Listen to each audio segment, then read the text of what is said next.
Bruyère d'Orfeuille, je suis président de Coordination Sud, qui est la fédération des ONG en France. Donc je suis un peu un outsider, je ne suis pas dans la majorité des partenaires de cette réunion. Nous on a eu un sujet sur l'alimentation du futur en fait. À base de prospective, beaucoup, chacun donnant son petit sentiment. Moi ce que je pense c'est que on est sur des prospectives qui sont assez sommaires, qui sont à base de technologie et de quelques chiffres très, très larges, très macro, que c'est pas comme ça que l'histoire s'écrit, donc on a une mauvaise vision de l'avenir.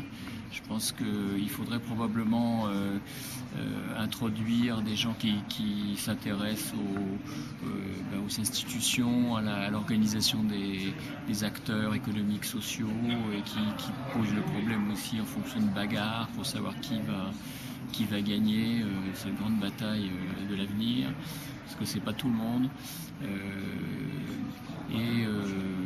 Aussi, je voudrais qu'on réintroduise de la diversité à la fois dans les analyses, mais surtout dans la compréhension de la réalité. On parle d'agriculture, c'est vraiment une science de la diversité de la localité.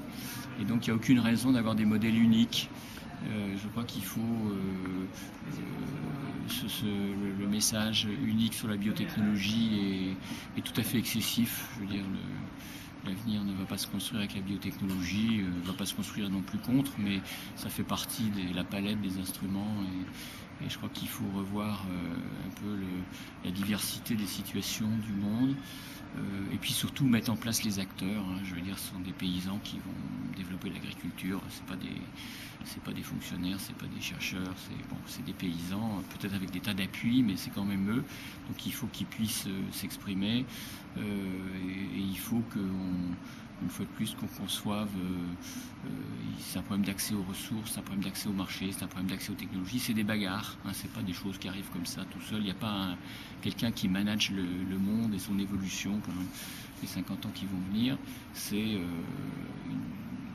une rencontre d'intérêts, parfois de synergie, parfois de contradictions. Et je crois qu'il faut remettre cette vision dans ce sens-là. Il y a une espèce de positivisme de la technologie qui est un peu, à mon avis,